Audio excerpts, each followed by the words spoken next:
गौतम बुद्ध ऐसे हैं जैसे हिमाच्छादित हिमालय। पर्वत तो और भी हैं, हिमाच्छादित पर्वत और भी हैं, पर हिमालय अतुलनीय है, उसकी कोई उपमा नहीं। हिमालय बस हिमालय जैसा है, गौतम बुद्ध बस गौतम बुद्ध जैसे। पूरी मनुष्य जाति के इतिहास में वैसा महिमापूर्ण नाम दूसरा नहीं।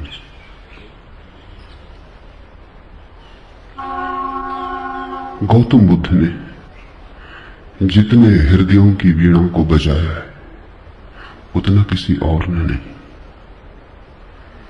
गौतम बुद्ध के माध्यम से जितने लोग जागे और जितने लोगों ने परम भगवत्ता उपलब्ध की उतनी किसी और के माध्यम से नहीं। गौतम बुद्ध की वाणी अनूठी है और विशेषकर उन्हें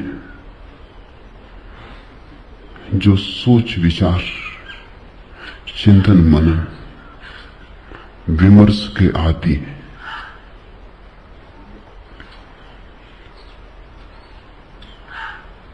हृदय से भरे हुए लोग सुगमता से परमात्मा की तरफ चले जाते हैं,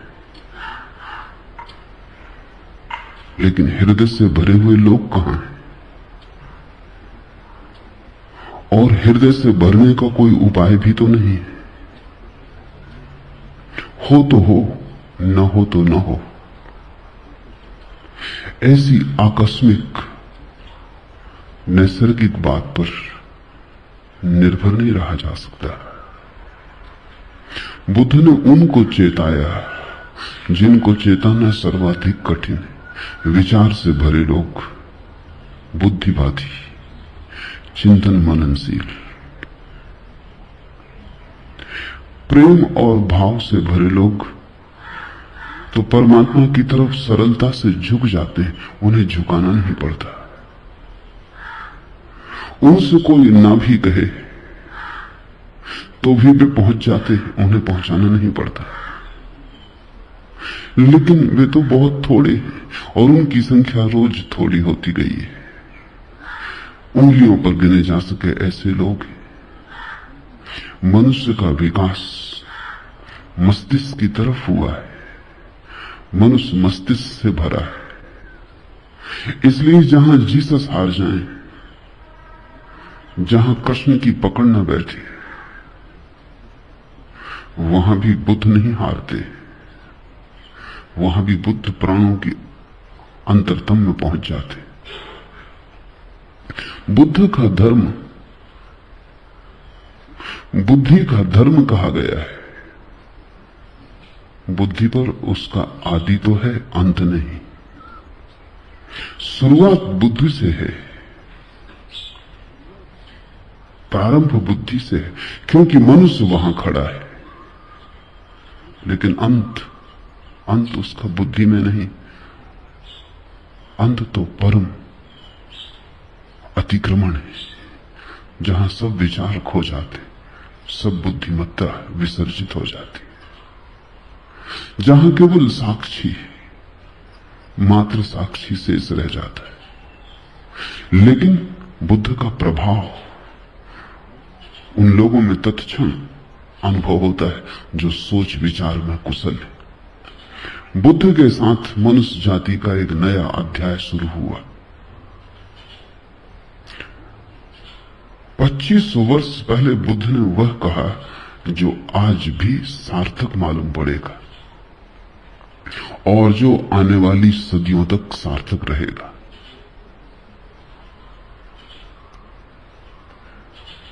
बुद्ध ने विश्लेषण दिया, एनालिसिस दी, और जैसा सूक्ष्म विश्लेषण उन्होंने किया कभी किसी ने ना किया था और फिर दोबारा कोई ना कर पाया।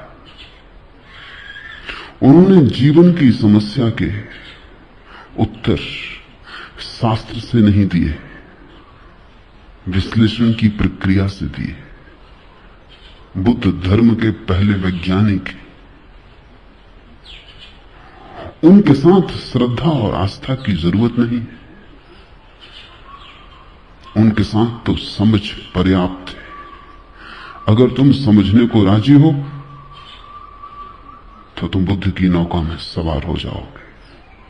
अगर श्रद्धा भी आएगी तो समझ की छाया होगी, लेकिन समझ के पहले श्रद्धा की मांग बुद्ध की नहीं। बुद्ध ये नहीं कहते कि जो मैं कहता हूं भरोसा कर लो। बुद्ध कहते हैं सोचो, विचारो, विश्लेषण करो, खोजो, पाओ अपने अनुभव से तो भरोसा कर लेना। दुनिया के सारे धर्मों ने भरोसे को पहले रखा है, सिर्फ बुद्ध को छोड़कर। दुनिया के सारे धर्मों में श्रद्धा प्राथमिक, फिर ही कदम उठेगा। बुद्ध ने कहा अनुभव प्राथमिक है, श्रद्धा आनुषंगिक है। अनुभव होगा तो श्रद्धा होगी, अनुभव होगा तो आस्था होगी। इसलिए बुद्ध कहते हैं आस्था की कोई जरूरत नहीं है, अनुभव के साथ अपने से आ जाएगी, तुम्हें लानी नहीं। और तुम्हारी लाई हुई आस्था का मूल्य भी क्या हो सकता है? तुम्हारी लाई आस्था के पीछे भी छिपे होंगे तुम्हारे संदेह।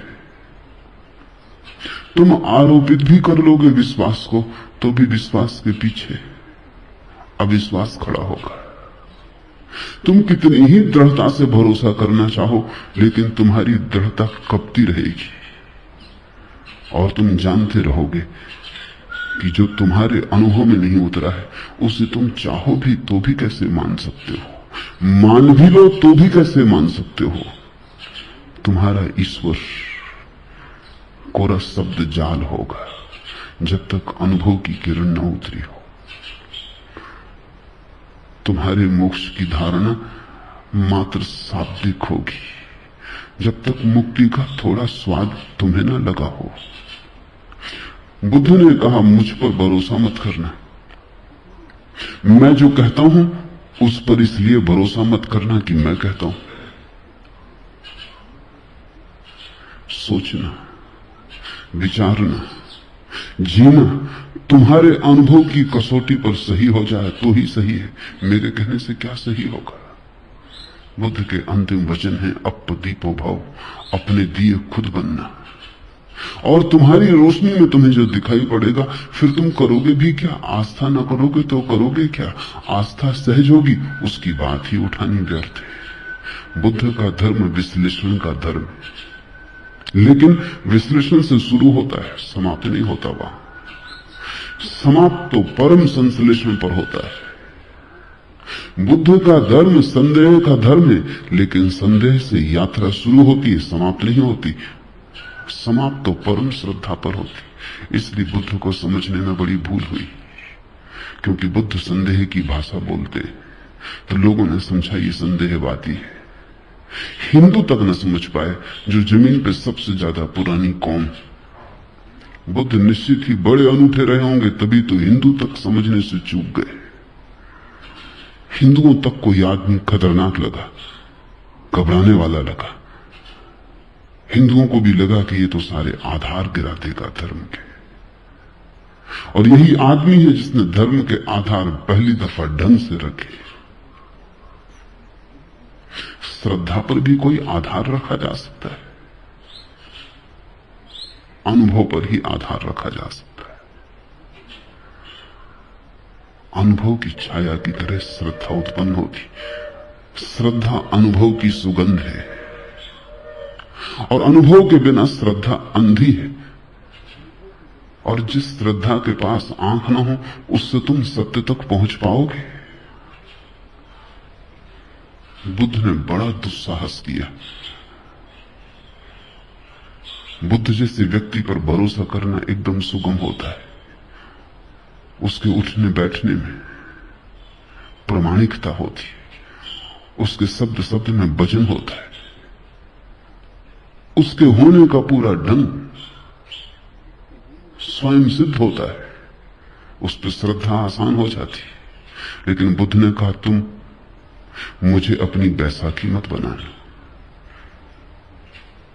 तुम अगर लंगड़े हो, मेरी बैसाखी के सहारे चलिए, कितनी दूर चलोगे, मंजिल तक न पहुंच पाओगे। आज मैं साथ हूं, कल मैं साथ न रहूंगा, फिर तुम्हें अपने ही पैरों पर चलना है। मेरी रोशनी से मत चलना, क्योंकि थोड़ी देर को संग साथ हो गया है अंधेरे जंगल में, तो मेरी रोशनी में थोड़ी देर रोशन हो लोगे, फिर हमारे रास्ते अलग हो जाएंगे। मेरी रोशनी मेरे साथ होगी, तुम्हारा अंधेरा तुम्हारे साथ होगा। अपनी रोशनी पैदा करो, अप्रदीपो भव। ये बुद्ध का धम्मपद, कैसे वो रोशनी पैदा हो सकती है अनुभव की, उसका विश्लेषण है। श्रद्धा की कोई मांग नहीं है, श्रद्धा की कोई आवश्यकता भी नहीं है। इसलिए बुद्ध को लोगों ने नास्तिक कहा,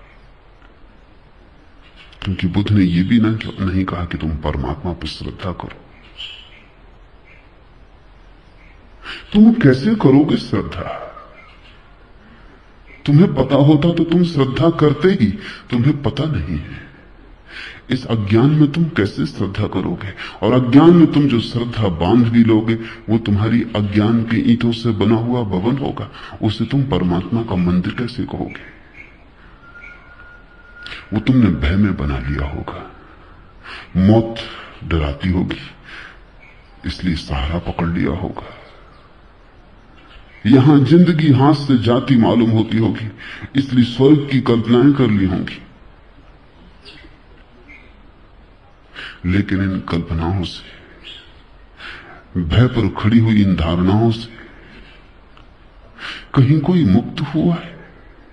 इसी से ही तो आदमी पंगु है, इससे ही तो आदमी पक्षाघात में दबा है।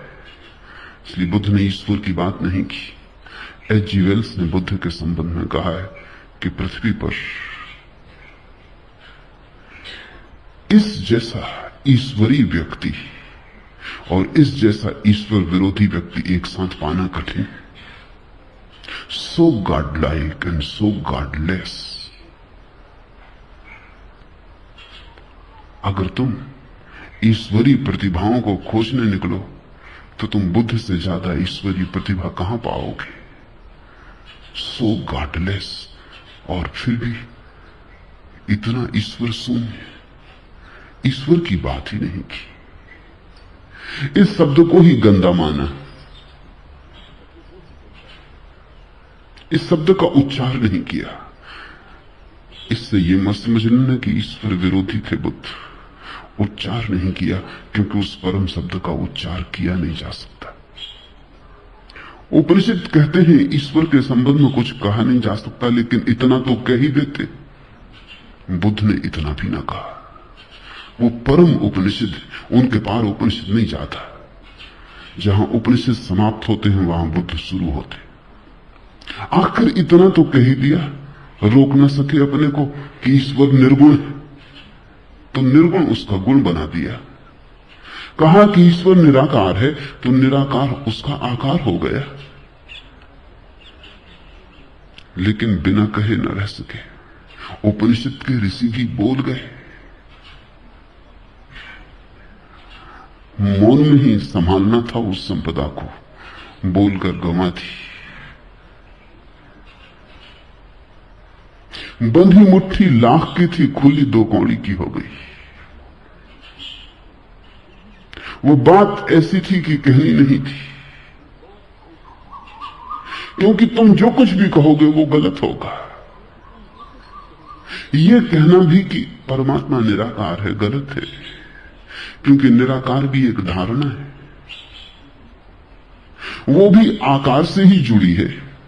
आकार के विपरीत होगी तो भी आकार से संबंधित है। निराकार का क्या अर्थ होता है? जब भी अर्थ खोजने जाओगे आकार का उपयोग करना पड़ेगा। निर्गुण का क्या अर्थ होता है? जब भी कोई परिभाषा पूछेगा गुण को परिभाषा में लाना पड़ेगा। ऐसी निर्गुणता भी बड़ी नपुंसक है जिसकी परिभाषा में गुण लाना पड़ता है। और ऐसे निराकार में क्या निराकार होगा जिसको समझाने के लिए आकार लाना पड़ता है। बुद्ध से ज्यादा कोई भी नहीं बोला और बुद्ध से ज्यादा चुप भी कोई नहीं। कितना बुद्ध बोले। अन्वेषक खोज करते हैं तो वो कहते हैं एक आदमी इतना बोला, ये संभव कैसे। उन्हें डर लगता है कि इसमें बहुत कुछ प्रक्षिप्त है, दूसरों ने डाल दिया है। कुछ भी प्रक्षिप्त नहीं है। जितना बुद्ध बोले पूरा संग्रहित ही नहीं हुआ है।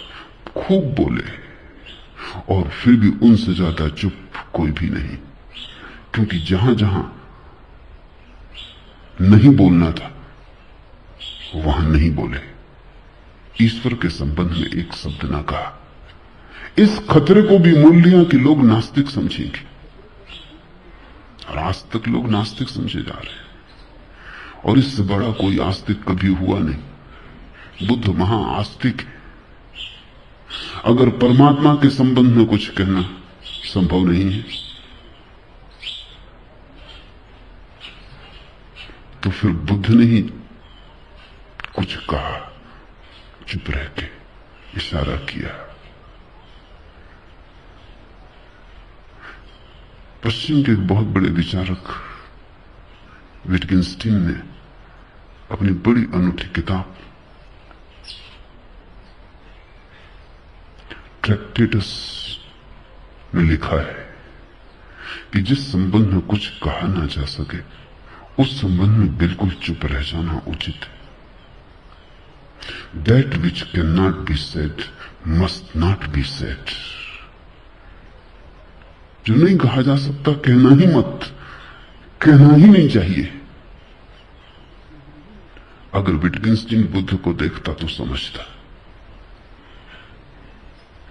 अगर विटगेंस्टीन के वचन को बुद्ध ने समझा होता तो मुस्कुराते और उन्होंने स्वीकृति दी होती। विटगेंस्टीन को भी पश्चिम में लोग नास्तिक समझे, नास्तिक नहीं, पर जो कही नहीं जा सकती बात अच्छा है ना ही कही जाए। कहने से बिगड़ जाती, कहने से गलत हो जाती। लाओ से तक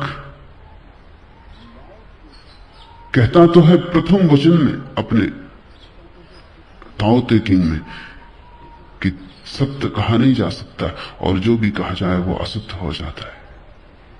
लेकिन फिर भी सत्य के संबंध में बहुत सी बातें कही, बुद्ध ने नहीं कही। तुम कहोगे फिर बुद्ध कहते क्या रहे।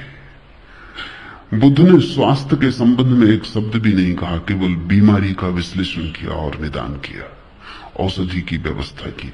बुद्ध ने कहा मैं एक वैद्य हूं, मैं कोई दार्शनिक नहीं हूं। मैं तुम्हारी बीमारी का विश्लेषण करूंगा, निदान करूंगा, औषधि सुझा दूंगा, और जब तुम ठीक हो जाओगे तभी तुम जानोगे कि स्वास्थ्य क्या है। मैं उस संबंध में कुछ भी ना कहूंगा। स्वास्थ्य जाना जाता है, कहा नहीं जा सकता।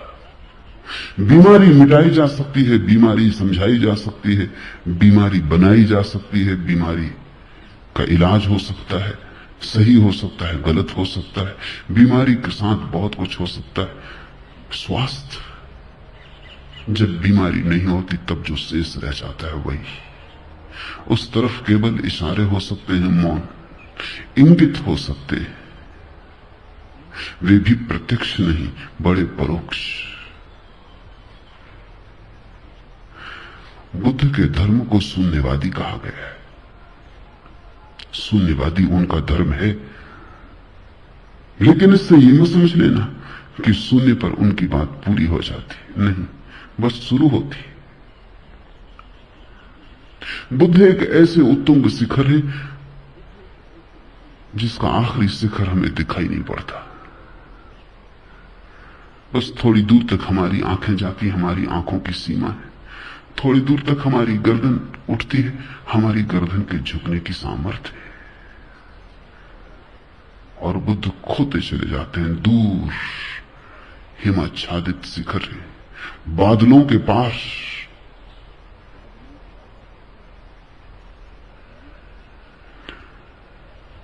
उनका प्रारंभ तो दिखाई पड़ता है, उनका अंत दिखाई नहीं पड़ता। यही उनकी महिमा है। और प्रारंभ को जिन्होंने अंत समझ लिया वो भूल में पड़ गए। प्रारंभ से शुरू करना, लेकिन जैसे जैसे तुम शिखर पर उठने लगोगे और आगे दिखाई पड़ने लगा। और आगे दिखाई पड़ने लगेगा।